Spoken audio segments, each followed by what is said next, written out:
and understanding the importance of documentation, which our HR professionals are really going to talk about how critically important that is. I'm Pam Mertz. I'm your moderator tonight. I'm a member of the We Stutter at Work team from the National Stuttering Association, and I'm thrilled to have two top-notch HR professionals with me who are going to co-present, and I will ask them to introduce themselves. Rebecca? Hi, I'm Rebecca. I go by she, her pronouns. I do not stutter, so putting that out there. I have 7 years experience in HR, mostly in healthcare, and I'm an HR manager currently. So look forward to presenting this tonight. Jaymie. Hello. Oh yeah. I'm Jaymie. I obviously do have a stutter. I've been in HR for around 9 years, more on the operations side, so in like benefits, payroll, the HR systems, but I do have some experience in the other areas as well, and also with Pamela administration and that type of thing. So I am really excited. I worked with Rebecca before, and she is a great source of information as well. So I'm excited. And we are excited to get right into this. Just so that participants know, we're going to probably have between 30 and 40 minutes of really focused content that Jaymie and Rebecca are going to present and discuss. And then at that point, we will open it up for questions and answers. So at this point, I'm going to go ahead and let our professionals get right into it and take it away. All right. So I want to also mention all the information that we're providing does not and is not intended to constitute as legal advice. So all of this content is for general informational purposes only. So with that, what is the ADA? That is the Americans with Disabilities Act. So it is part of the Federal Civil Rights Acts. It states that disabilities in different areas cannot be discriminated against. So some of those different areas are employment, transportation, public accommodations, communications, state and local government programs and services. So it covers a lot of those. ADA covers, like I mentioned, disabilities, and ADA defines those as a physical or mental impairment that substantially limits one or more major life activities, and is perceived by others as having such an impairment. So if a person falls into either one of those categories, the ADA automatically protects them. It's not something you need to sign up for. It is a federal law, so you're automatically already covered under that. So why should we care? In the workplace, specifically, I think inclusivity is very important. An inclusive workplace that values all employees for their strengths is very important. Offering employees with either visible or invisible disabilities the opportunity to have the equal opportunity to succeed, be compensated fairly and to advance. The ADA helps protect all of those rights and make sure that everyone gets those same fair chances. And is stuttering covered under the ADA? It depends. It kind of depends on if it limits one or more of your major life activities. And that is kind of up to you. So it's not necessarily something that is or isn't true. It's kind of up to you to say if it does impact any of those things. And then the second qualifier is perceived as others as having such an impairment. So once those two are met, or either one of those are met, then yes, it is definitely covered under the ADA. And I was going to say to add to that, to show a time. Actually, I'm not sure if this is ADA or think it was, but there's a court case from 2018 in California with the Department of Correction and Rehabilitations, where the prison guard who had been mocked for his stutter over a period of 2 years did win an awarded amount from the jury of $500,000. And so we have, and while that's like, okay, well, you know, it's important to know of like court cases where this president has been set. Sorry, I'm like too excited right now. Has been set because now we know for sure we have a really pretty recent example of stuttering being covered as a disability. So I just wanted to throw that out there as well, because I know some people can feel unsure, but it definitely in the past has shown to be covered. Awesome. Thank you, Jaymie. And so I'll talk on disclosure as this next one, and you guys will kind of see how this wraps together. Another thing I did want to add from the last bit and what Rebecca had said is that this is going to be covering US focused situations. We don't have the knowledge for outside of that. So just FYI, if you're watching this and you're not in the US, the ADA, you know, that's a whole different situation. Okay, so for disclosure, disclosing is, you know, kind of what both Rebecca and I had done at the start. Me for disclosing I'm a person who stutters. I've had some people ask, you know, when is a good time? Should you be telling your HR beforehand? Should you tell your supervisor? All of those things. And I think you guys have had webinars in the past that kind of cover some of those aspects. But as far as HR, my experience has been there wouldn't really be much of a reason to tell them beforehand unless you know that there's some tension going on. The most, like, you know, most cases though, it's kind of like what Rebecca had said about you don't have to sign up for ADA. There's not going to be an expectation that everybody already knows this. So it's not something you have to start off the bat with. The employers are not legally allowed to ask you if you have a specific disability. They are allowed to ask you if you need any accommodations, but they're not allowed to. So if someone asks you, do you stutter, they are legally not allowed to do that. So, and you do not have to give an answer. So I did want to let you guys know that as well. Some of the pros and cons of letting, you know, someone know in advance would really mostly be the people you work directly with more so.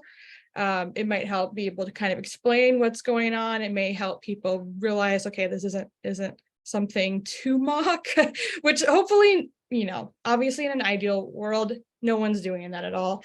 But obviously we don't live in an ideal world or we wouldn't need webinars like this. So it can be helpful to disclose to people that you have a stutter, but it's really completely up to you. You're definitely not obligated to, and you're not going to be, you shouldn't be directly asked that. So I don't know if Rebecca wanted to tack anything onto that or not. I think you did great. Yeah, employers are not allowed to ask during the interview process, during the hiring process. None of the recruitment or employment related processes are not allowed to ask if you have a disability. Just the accommodations.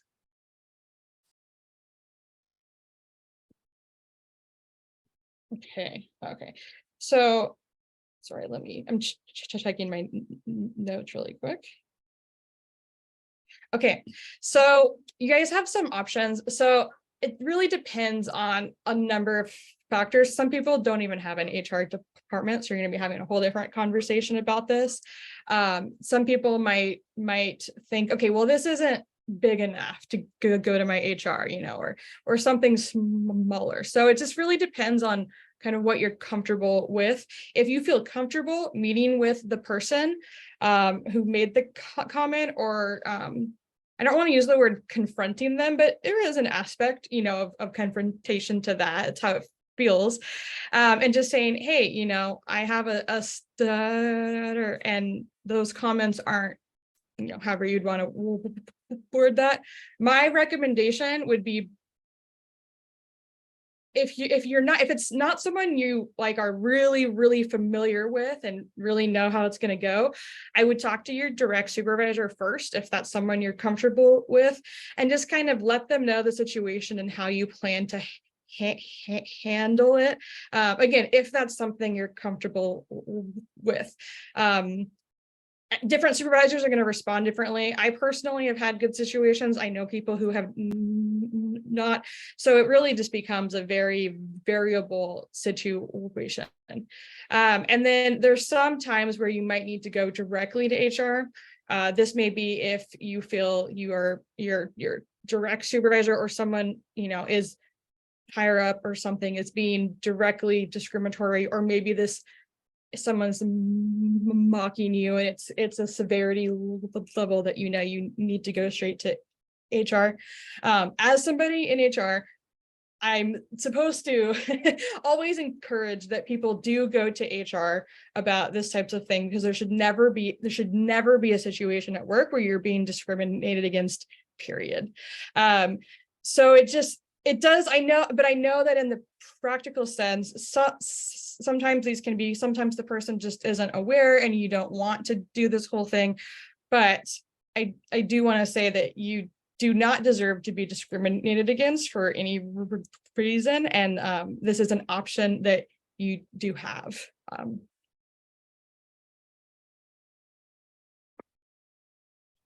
Okay. All right. So when to go to HR?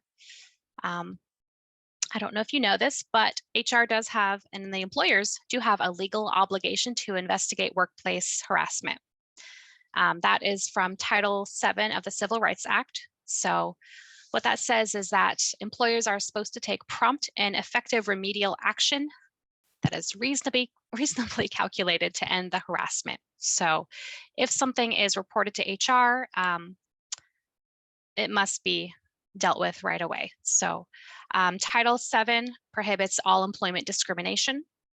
And there are some additional acts that have been added on throughout the years. The Civil Rights Act of 1991 and the Lilly Ledbetter Fair Pay Act of 2009 both provide for compensatory and punitive damages against Title VII. So that means if you are discriminated against or harassed at work, you can actually be compensated as well from all of that. Let's see, what will HR do? So once you speak with HR, hopefully you're able to talk to the person that has made that comment, like Jaymie has said. If you're not comfortable with that, maybe you've spoken to your leader. And then next step is probably going to HR. HR should respond to your complaint right away and speak with you.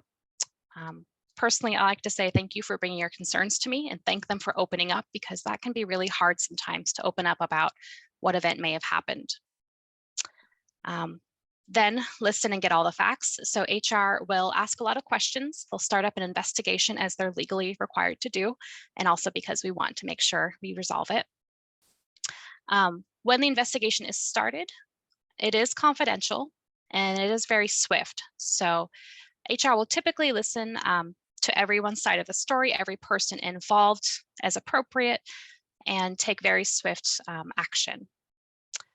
From that, HR may also review the policy. So if there is a harassment or a bullying policy, HR will review that with all of the people that are affected. Depending on what happens with the person that may have done the bullying or the harassment, they'll be held accountable.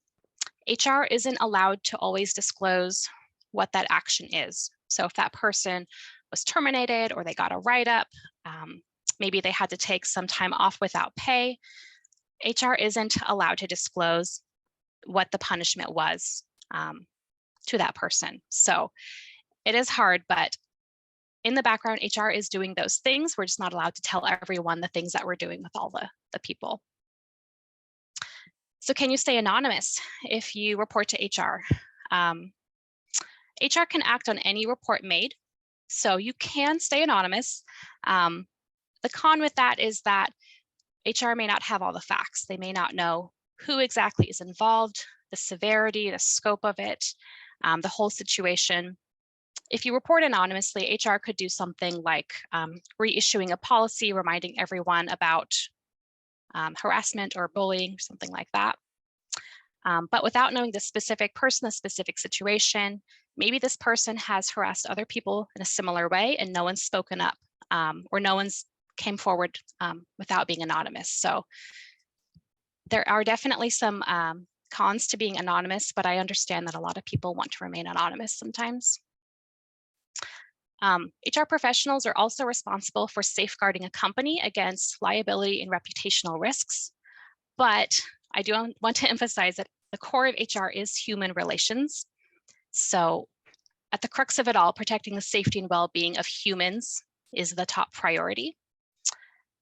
I say that HR needs to know these things, and I encourage you not to be anonymous with this if you can, just so that HR can dig into this, make sure that doesn't happen again, just for the sake of the well-being and health of the business, the workplace. We don't want something to go unaddressed, let bad behaviors continue over time, and potentially end up being a toxic environment if there's something that's not being properly addressed. So we really want to make sure everyone has a good work environment. All right. That was great. Thank you. Oh, could we go back to the documentation slide, please? Thank you.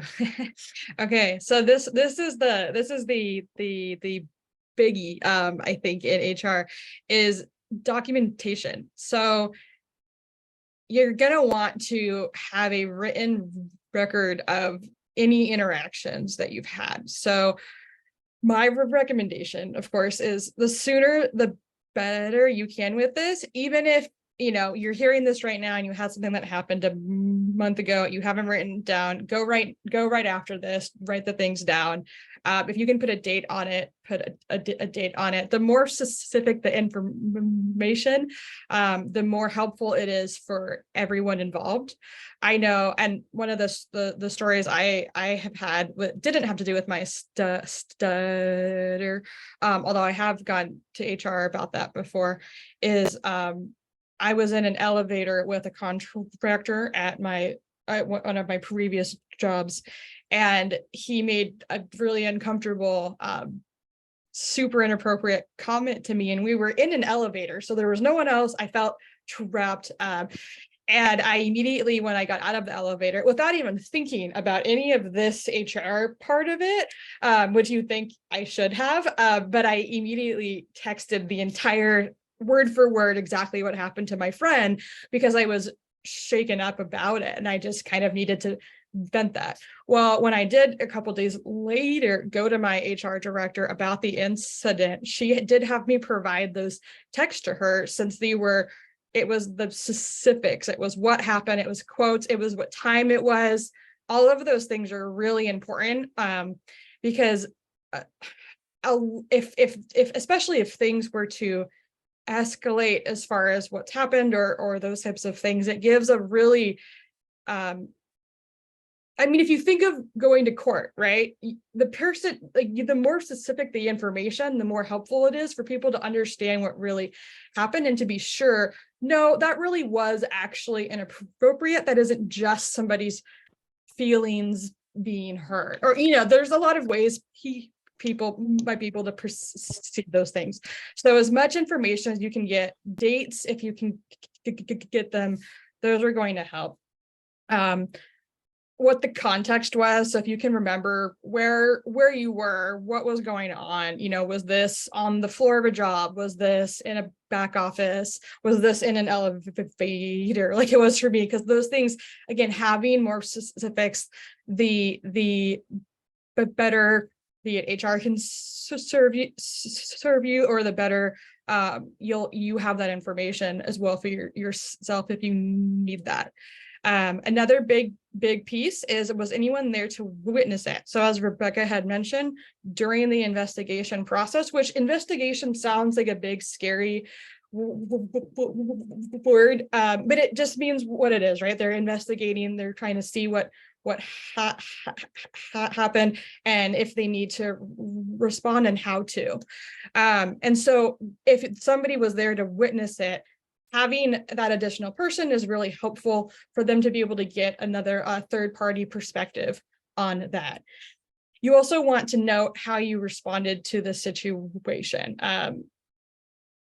This one's a kind of a funny thing, right? Because you're like, well, does it matter that much? But I do think it helps. Again, just give the context. This is how it felt. This is what the conversation was, you know.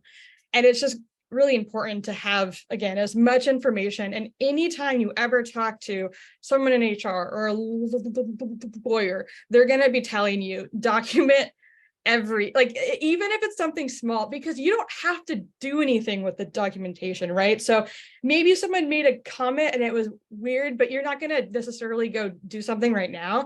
You go and you write that down, you put a date on it, you tell the story of what happened. And then if something happens again, you're going to have the exact information. You're not going to be having to rely on your memory.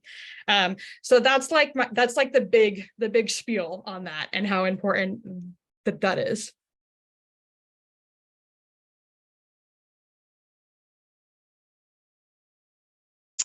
Right. So what happens after you do report it to HR?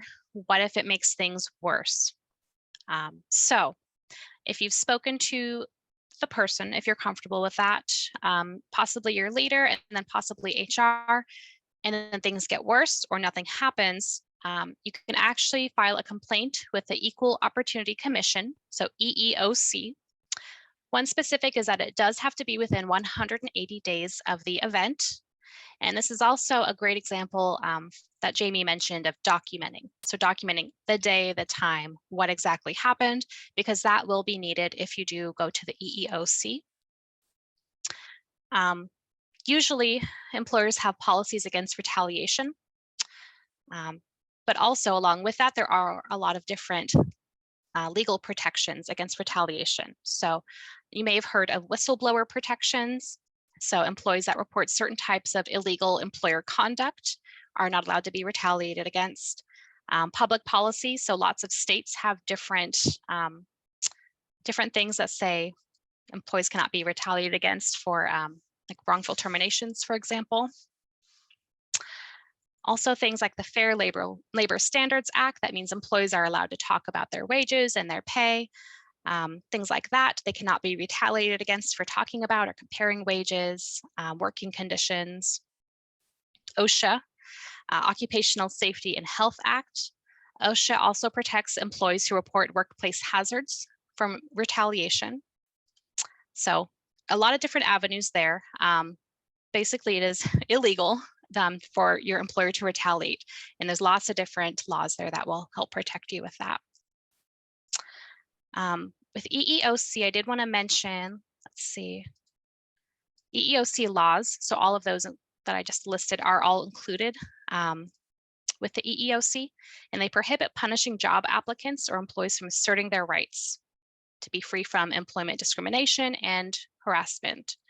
The rights are considered protective activities, and those types of things would be communicating with your supervisor about discrimination or harassment, answering questions during an employer investigation that cannot be retaliated against, refusing to follow orders that would result in discrimination. You cannot retaliate against that. So there are lots of different protections that the EEOC has under its umbrella.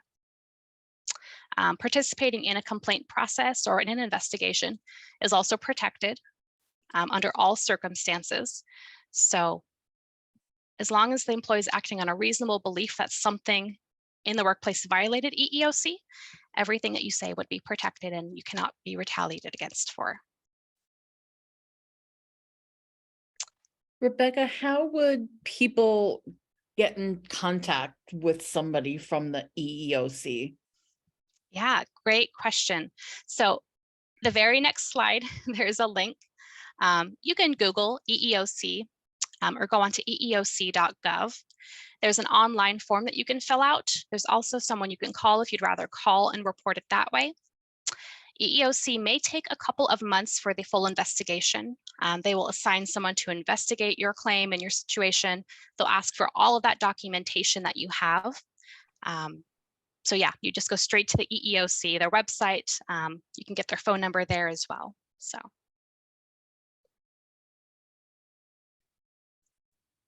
Okay, so we have reached the point where we're going to stop the screen share in just a moment. So I'm glad I asked that question, Rebecca, so that people would know. So that would be the best way for people to reach out, would be to do it online, or they can go to that link, and they could also like find information to call them if they would prefer.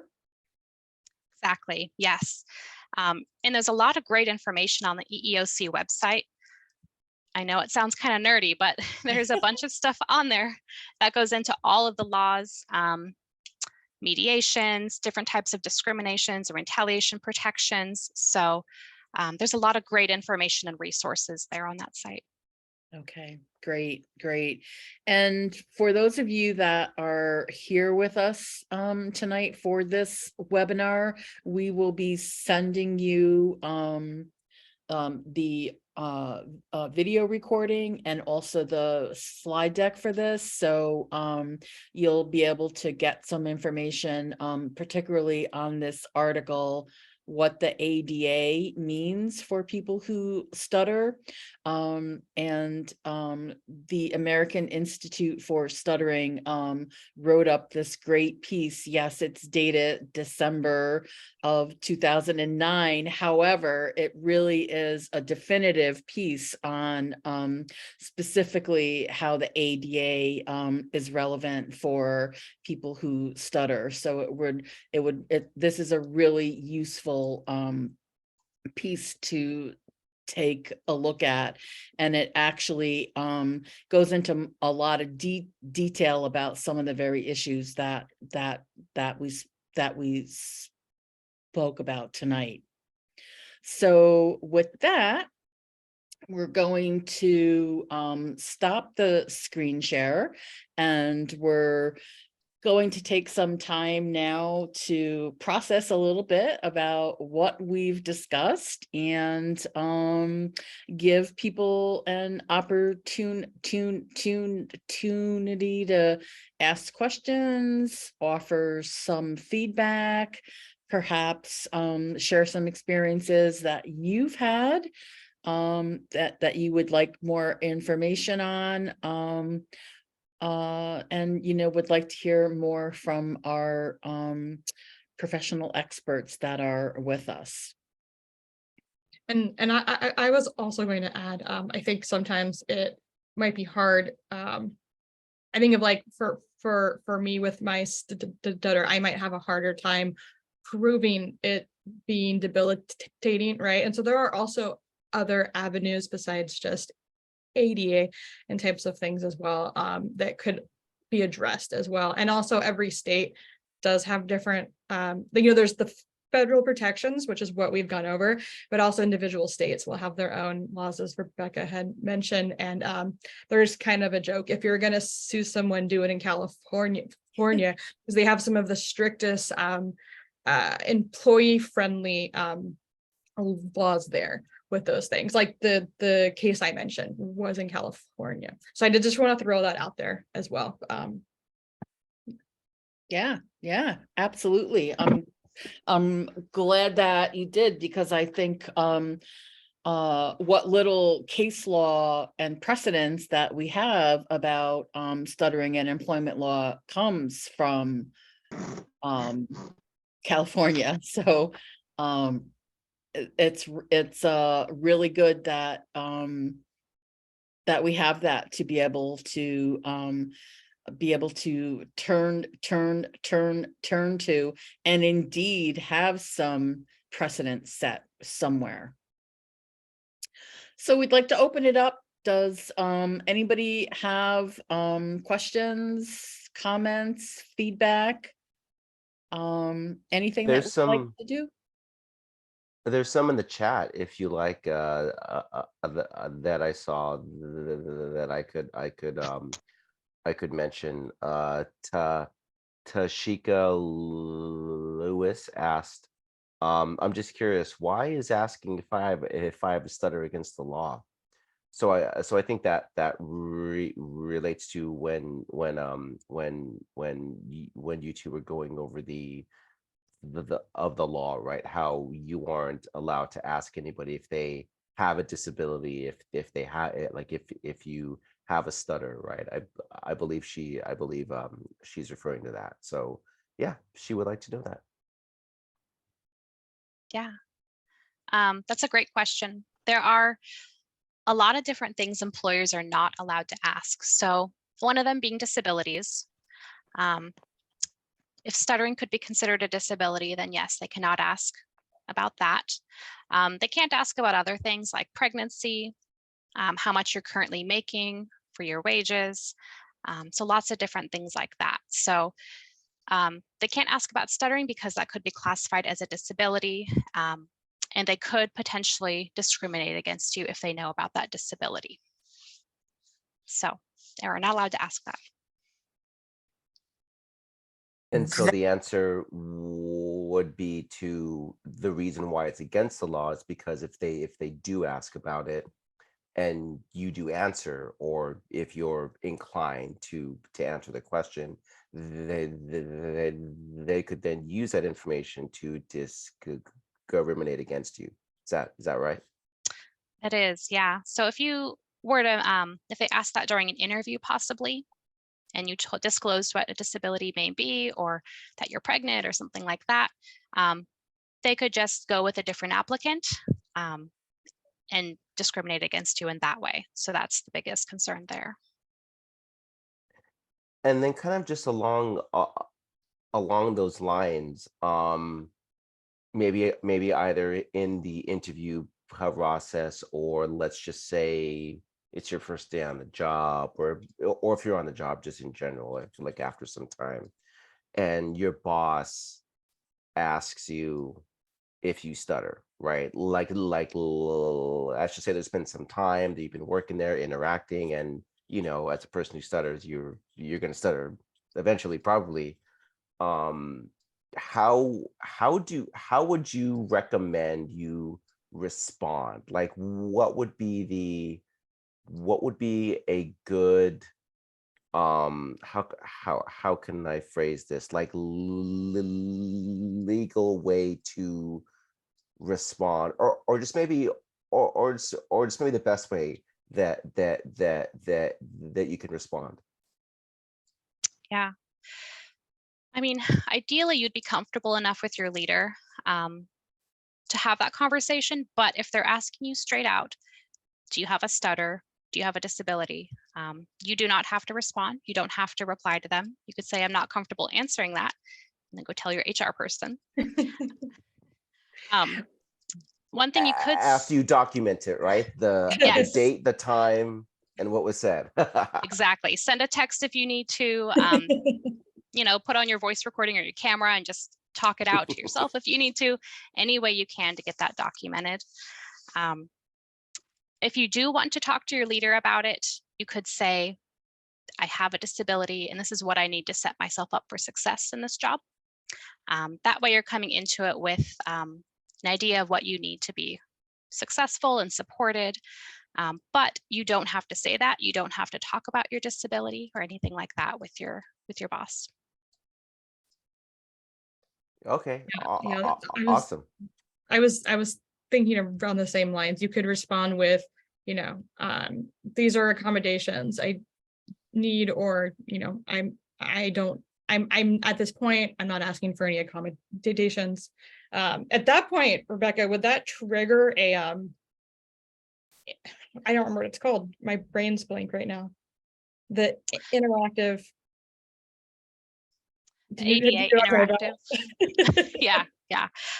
So ADA is an interactive process. I think that's what Jaymie, yeah, it's a long thing. With that, that means that you would reach out to your leader and or HR and let them know that you may need an accommodation through the ADA.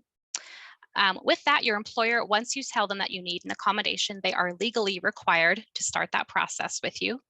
It's different at every company, but basically you'll have to fill out a form and possibly get a doctor, provider.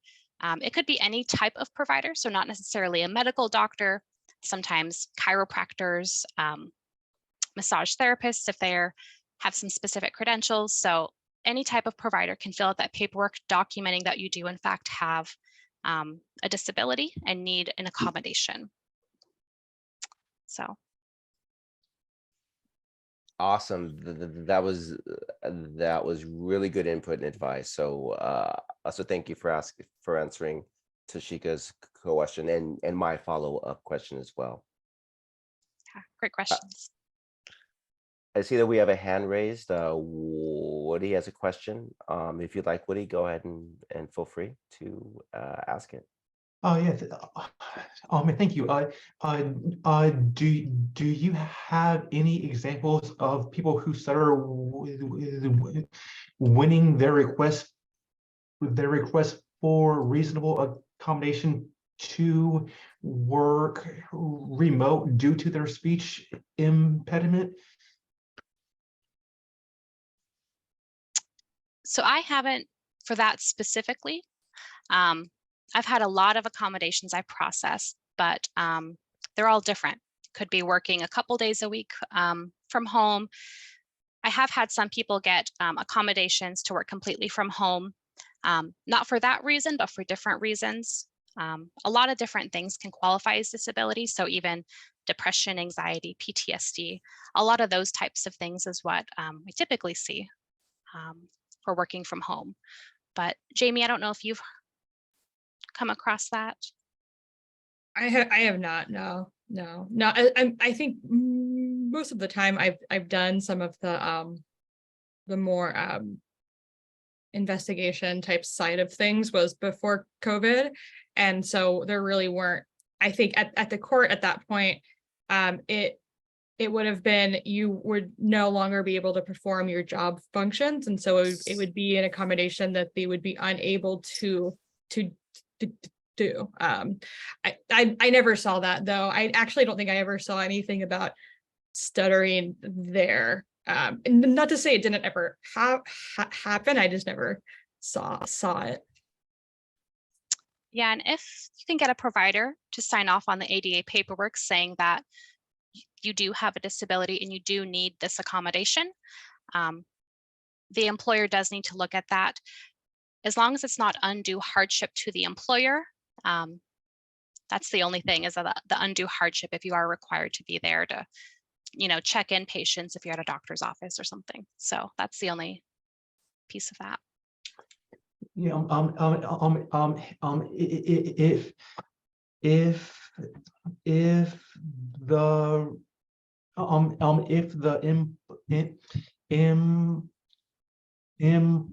employer does not address your request in good faith, and they just say no, what legal recourse could one have? If you're in the state of Oregon, you could go to BOLI. So I know that I saw some people in Portland, Oregon here. BOLI is a great resource statewide. EEOC would also be another place where they could start up an investigation into that. Yeah, those would be the two resources. Also, many states have their own disability rights networks. I'm in New York, so we have NY disability rights, and so that is also a place We also have it's centers for independent living, which typically provide resources and support for like developmental disabilities, but they have case navigators, social workers, and employment specialists that can work with people with all different types of disabilities. So really you would need to look at a statewide search, and then always be able to use the EEOC as a safety net if you don't get any reasonable response from a state agency. You also can reach out to, I think we mentioned it through the webinar, the Job Accommodation Network. You can, and their website, I believe, is askjan.org. You could look at their website and see what types of resources and assistance they have. And somebody from the Job Assistance Network helped us with a really wonderful webinar that we did maybe a year and a half ago, and talk specifically about the type of accommodations that are available specifically for people who stutter. So there are definitely resources available. Thank you, Rebecca, for putting that in the chat. Yeah. Tashika, I see you have your hand raised. Did you want to come off mute and ask a question? Yes, thank you. My name is Tashika Lewis, and I am a person who stutters.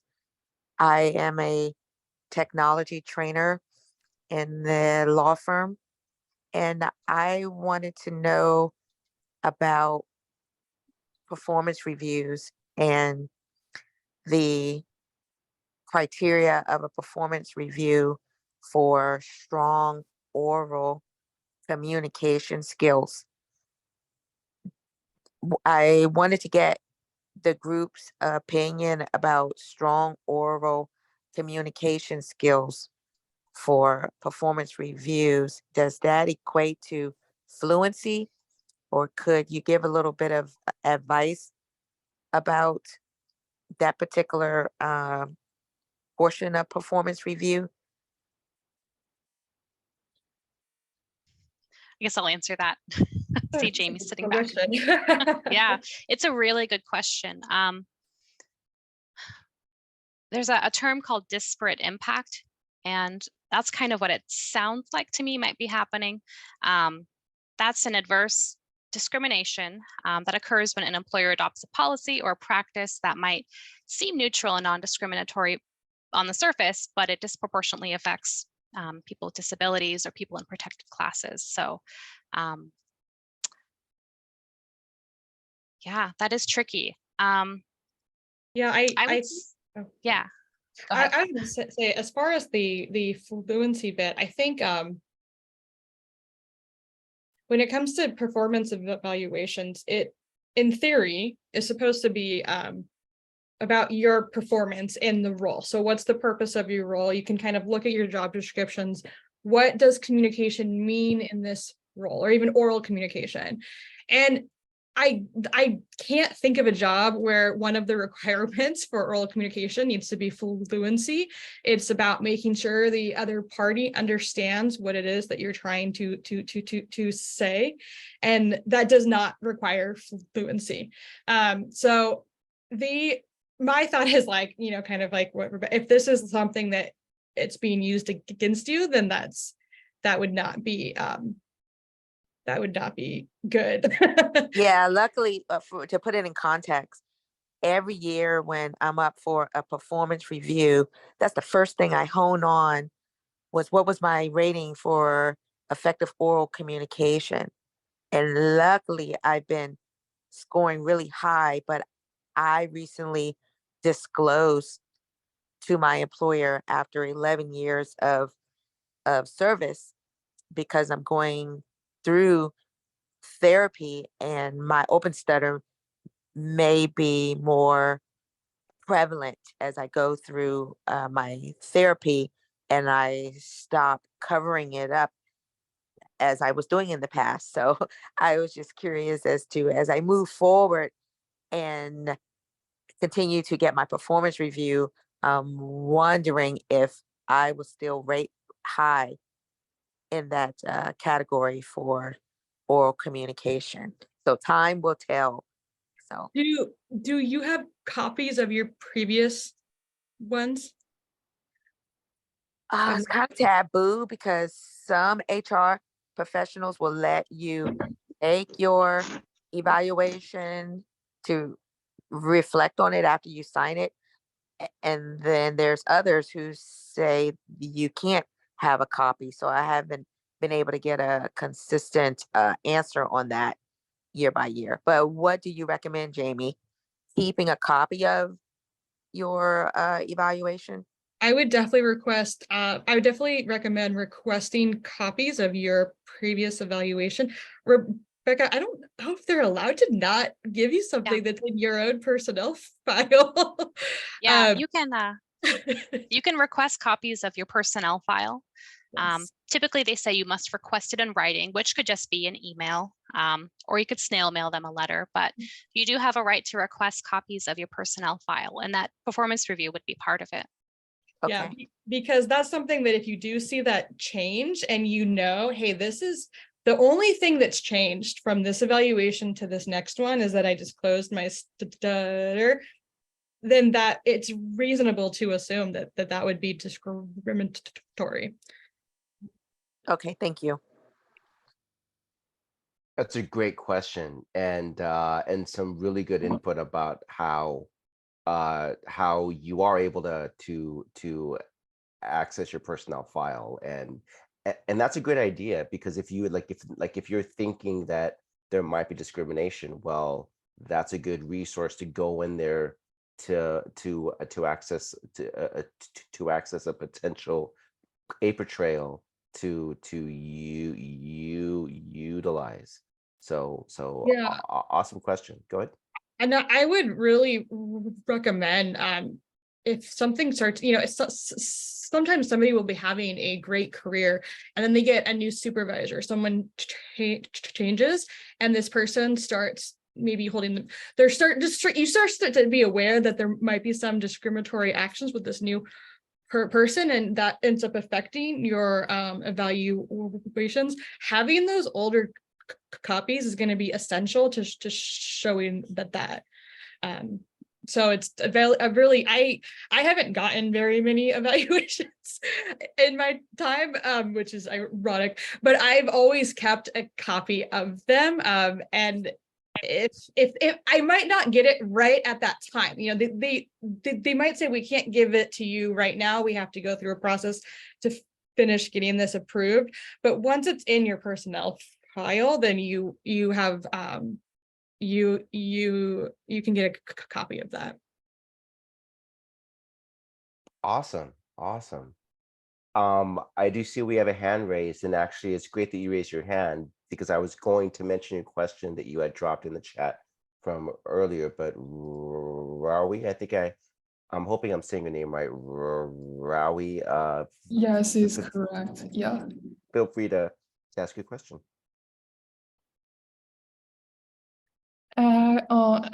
Actually, I'm a little curious because I'm currently applying for jobs, and I found out I need to fill out a form, and I need to answer yes or no if I have a disability. So I'm a little bit curious. Should I answer yes, or the choice is up to me. So I'm a little bit curious about that. Right. So I assume this is you're applying for a job, and then after you submit your application, or at the end of the application, it gives the yeah. So Yes, it's sure. like according to ADA, do we have a Mhm. do we have a ability the disability or not, and a and a yes or no. So Yeah. So mhm. sorry. I'm so sorry. Go ahead. I'm sorry. Rebecca might know more on this, but I believe that those stay separate from your application. It's not, if the person who's doing the recruitment, the person who's going over that, those shouldn't be something that somebody can see at the same time. That's strictly for like an informational purposes for when they report to government agencies, I believe. But I don't know if Okay, I got it. So, it is, yeah. I know it's like they're not allowed to ask you, and then you're doing it, and it actually asks, "Do you have a disability?" yes, it's, So, okay. and there should always be an option of I prefer not to disclose as well. Oh yes, If for yes. some reason you're really, but they should not be looking at that. Okay, okay, great. Yeah. I got it. Thank you very much. And you actually don't have to disclose it on your application. You could just say no if you don't want to disclose it. The only time that you would need to disclose it is if you want to request ADA accommodations. Oh, So maybe you get hired on, and 6 months down the road, you need an accommodation. To benefit from ADA, you would have to disclose it to your employer at that time to get those accommodations. okay, great. Thank you very much.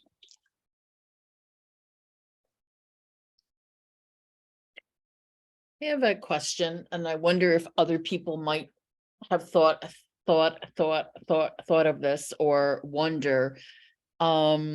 As a person who stutters, I never participated in speech therapy.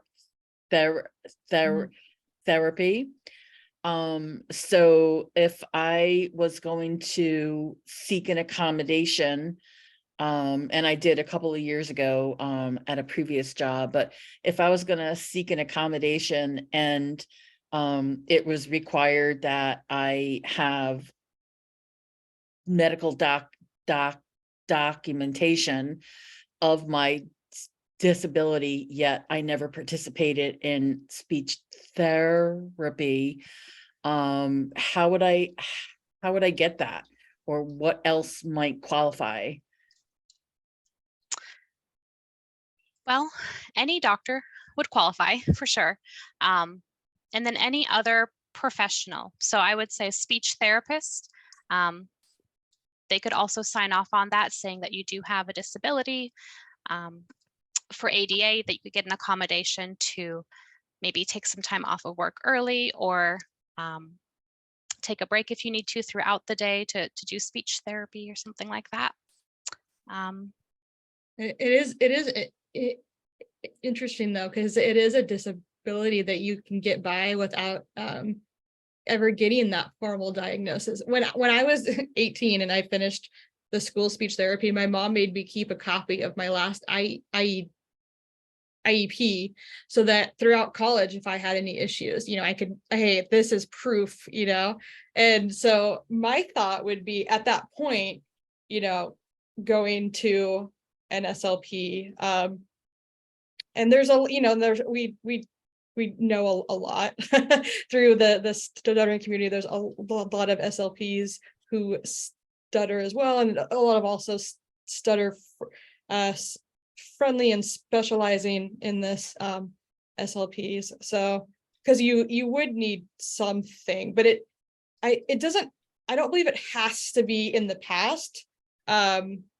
Because either way, you're probably going to be needing to fill, like if you're going to be requesting accommodations, you'll be needing to fill out a form, and so you will need somebody at that point.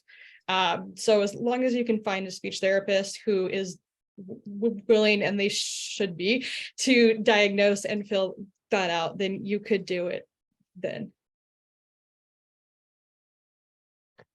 So there's a question in the chat, and this question actually it hits a little bit home, or me, and Evan, I know you had mentioned it earlier, and when you mentioned it earlier, it made me recall to my first job at my first job ever. I had worked there for a little bit. I was doing really well, and then I wanted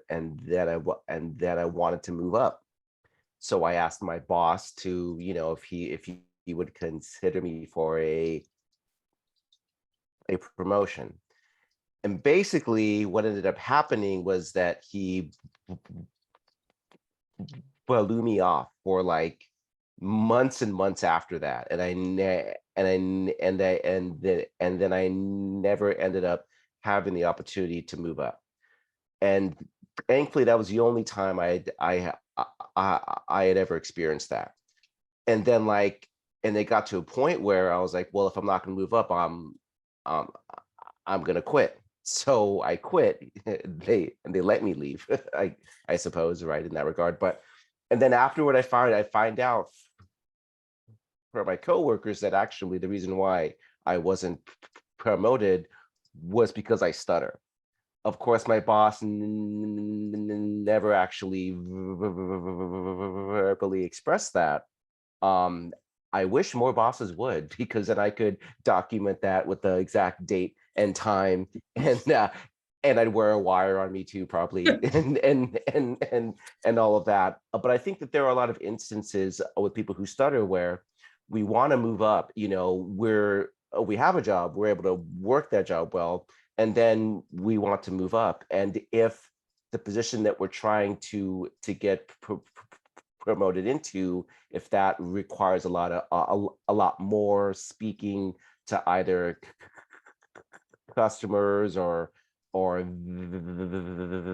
vendors, or or your own employees, or other bosses, supervisors, or what have you, then I think that our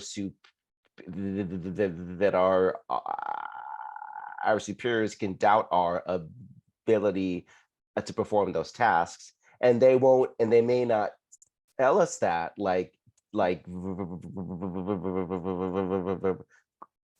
verbally, right? But they might use words like, well, I don't think you'd be able to handle the verbal demands of being a supervisor or being a manager or what have you.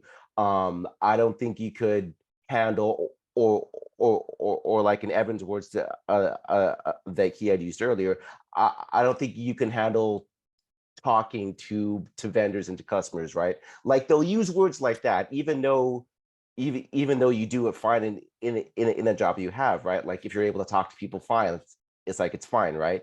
But when it comes to promotion, they might all of a sudden use words like, well, I don't think you can handle the verbal demands. If instances like that happen, where you're able to do your job well, and you speak well, and you're able to handle talking to customers or anybody else well, but all of a sudden when it comes to a promotion, they're worried about your verbal capabilities. If they use words like that, what are your options then of going to HR?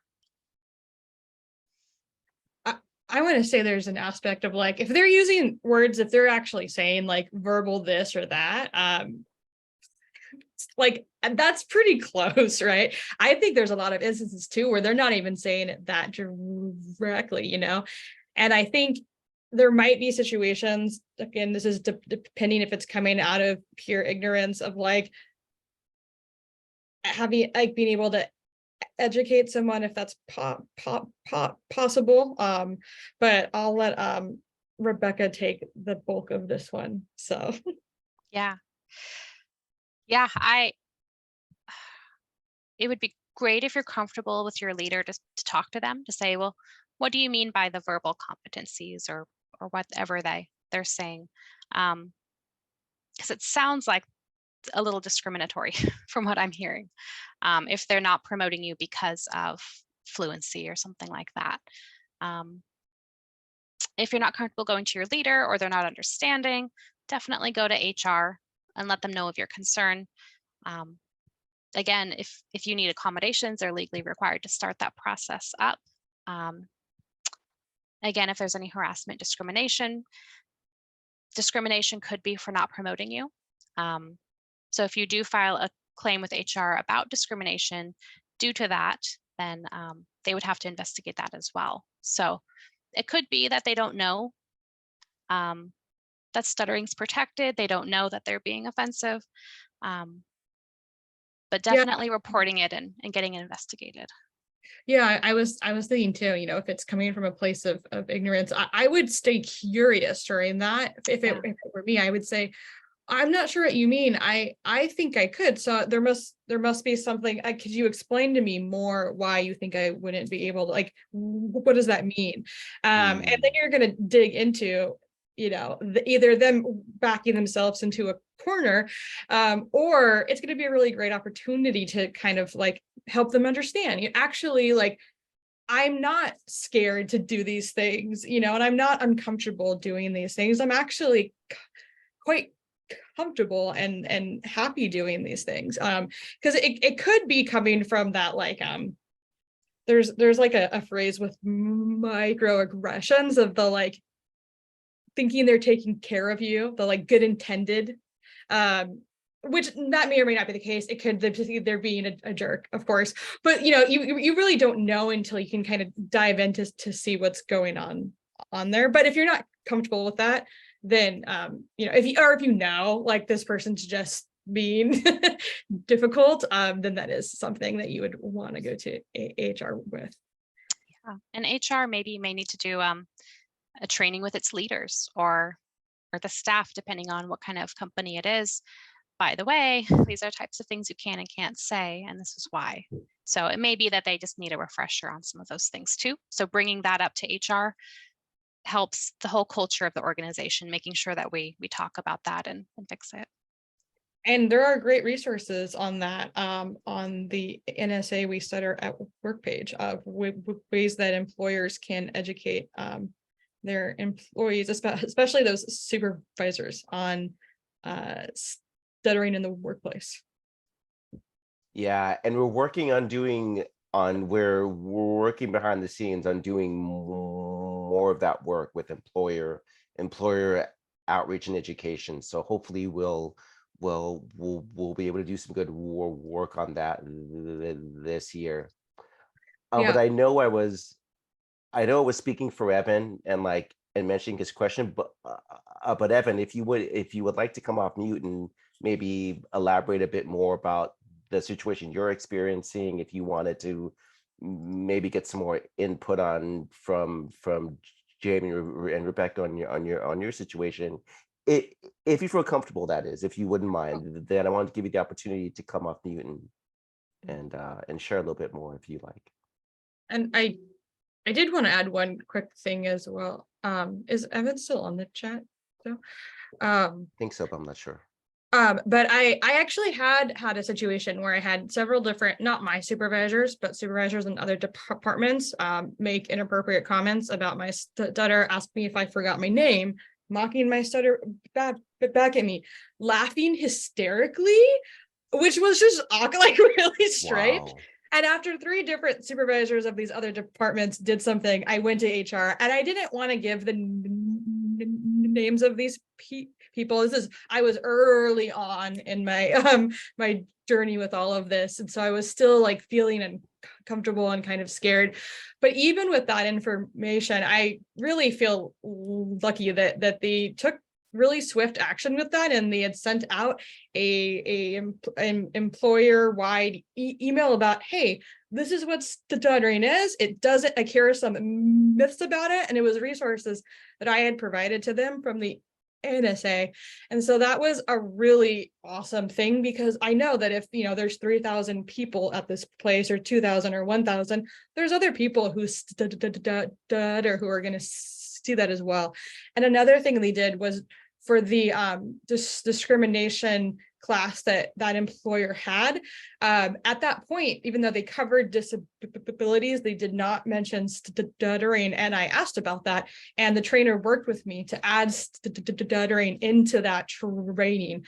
So that was really encouraging to know that there are some places where they want to make sure, because I mean it's smart on their end, right, to make sure that those things are covered. So it's awesome when there's an opportunity to educate as well. That was very well said. That was very well said. And thank you for sharing that. And dang, what an unfortunate situation. But it's great to see that something positive came out of that. But yeah, sorry I had to sorry I had to go through that to make that happen. But anyway, yeah, and see, and it seems like Evan's left. So so I don't believe Evan is still here. But thank you for taking the question though, and for giving your input. Yeah, I just want Oh. to, this is Tashika again, John and Evan, I agree with you because very similarly, I wrote a proposal to evaluate my job and kind of self-promote myself for promotion. And I was blown off by my supervisor who told me to kind of wait for budgetary reasons. And I waited. And then all of a sudden they said, wait again, gave me another reason. But in the interim, they've asked me to kind of train and set another person up for success for the same role that I wanted. So I kind of agreed with your scenario there. It kind of sucks when they keep blowing you off or trying to find another creative way of not promoting us. And this sounds like a perfect way to wrap up. We are out of time, and this has just been such a wonderful discussion, and I think we covered a lot of ground. Rebecca and Jaymie, thank you so much for sharing your expertise with us and being so willing to do a deep dive on the spot questions. That is definitely a sign of a great facilitator. Thank you all for participating and asking great questions. I am going to share my screen again really quick. Just as a reminder, please mark your calendar. We do have our next webinar in our spring series coming up on May 31st, Careers and Marketing, a Candid Conversation. We're going to do those once or twice a year, where we'll have people in a specific career field talk about how they got involved in their roles and the keys for success for them. But we'll also make sure that it's general enough that that it will appeal to anybody interested. So again, mark your calendar for that. There will be emails and social media links for you to be able to sign up for those. And again, thank you so much for joining us and being part of this. We will send everybody that registered for tonight's session a copy of the video once we've completed that, as well as the chat transcript. So again, thank you all very much. Especially to Rebecca and Jaymie and John and Annabelle that helped moderate tonight. So thank you all again. Have a wonderful night. Thanks for joining us. Thank you, guys. Everyone. Bye. Bye. Huge thanks to Pam, Rebecca, and Jaymie. Awesome webinar. Thank you. Bye. Bye.